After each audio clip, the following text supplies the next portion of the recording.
So we sit here today with what I perceive as political prisoners, people who went out to demonstrate or took to social media to voice their opinion on events currently ongoing. Lucy Connolly, who was denied bail, a young mum married to a Tory councillor, not particularly an anarchist, lost her temper and said unsuitable, highly unsuitable things on social media. And I'm sure, given a second chance, she'd like to have retracted what she said because it was said in the heat of the moment. In France, for instance, you can get off with murder if you commit murder to a loved one during a Mistral because it's deemed that you are beyond rage. It's a kind of mental disorder because of the strong winds. That's some laws in France. But in Great Britain here, we've no protection from the Fifth Amendment, although we are supposed to be protected by the Bill of Rights, but nobody seems to listen to the Bill of Rights or the Magna Carta anymore. But it is really the basis of our democracy. Like it or not, it still stands firm. So we get Lucy Connolly, who's been arrested, tried and been sent to jail for nearly 3 years, which is a huge chunk out of a young person's life that's never been in trouble with the police before or done any foul deeds by hand or mouth.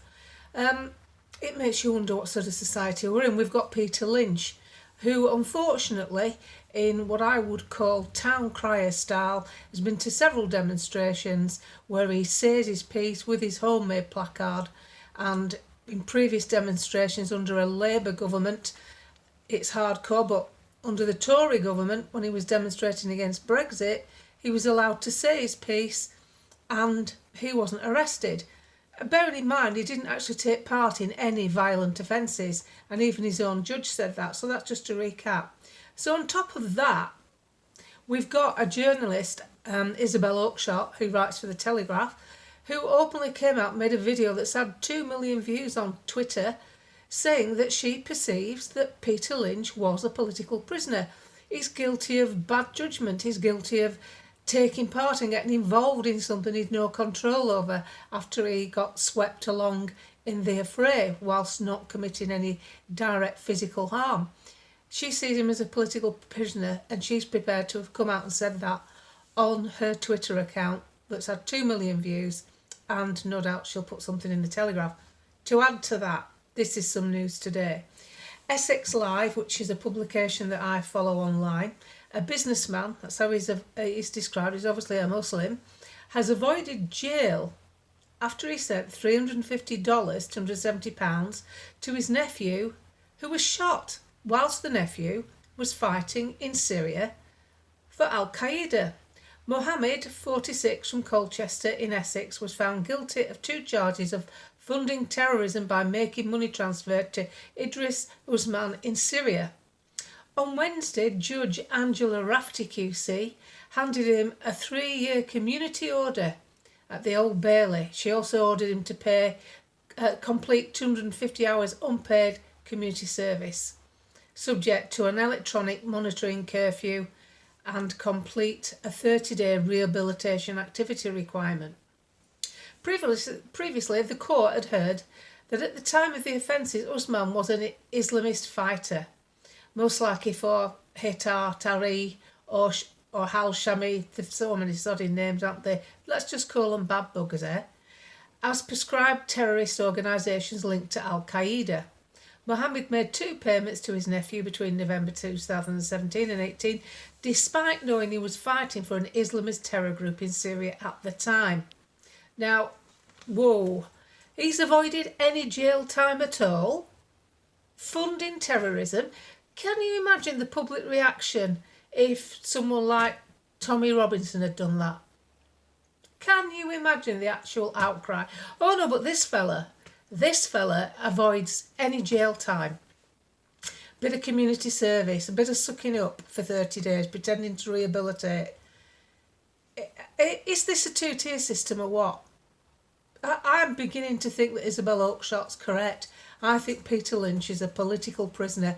I think that other people that have been arrested for tweets and people who have been arrested for not actually being directly involved in conflict or harm. No one wants to see police officers injured or police dogs or horses. No one wants to see that in this country. We want law and order, of course we do, but it's got to be fair and reasonably distributed, not at the behest of someone who is leaning closer and closer to a communist tight regime. This is not what we voted for. This is not what Labour voters voted for. They didn't vote for this. They didn't anticipate this. A lot of people voted for Keir Starmer because they thought it was a slap in the face for the Tories, who aren't much better, may I say.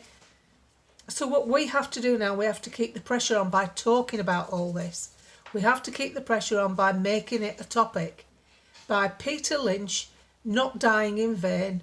The only thing I can think, if he has taken his own life and it's true, to be in those circumstances in jail for an ordinary person is overfacing, especially at the thought of spending 2 years, 8 months there at the age of 61. He's worked all his life, he's paid into the system. A decent, honest taxpayer who wanted Brexit and managed to campaign about Brexit many times without being involved in any wrongdoing. And we sit here today with this government concentrating. Where is Keir Starmer now? He's abroad. Where is he? Samoa somewhere. Nice way to get through the winter months, isn't it? Just fly off somewhere and leave your carbon footprint to other people. So just like I sat here through Brexit, and just like I sat here through the rollout, and just like I sat here through the lockdowns, Elsie, my dog's just come in. I will sit here and I will keep bringing these issues forward, because now we've got the opportunity with YouTube. It's an excellent platform to share information and get feedback. It's always important to see your comments. I'm nothing without your comments, because I have to see how you're taking this, and I have to see if you bring me any information. It's a different take. It's like in the 2019 election. I was the only one who called it right, who said that Labour were tanking support. You know why? Because I was the only blogger listening to you. I was the only blogger reading your comments and reading your messages. All the others, they love putting it out to you, don't they? They love blogging it out there. They don't get any notice of you. Very seldom you get any feedback from the channels that you're following. And I just think that's being talked at, not talked to. So we need to keep informing people of what's going on. As I say, this, word of mouth is definitely the best form of recommendation. So if you can talk to one person about one issue, you will be spreading the word.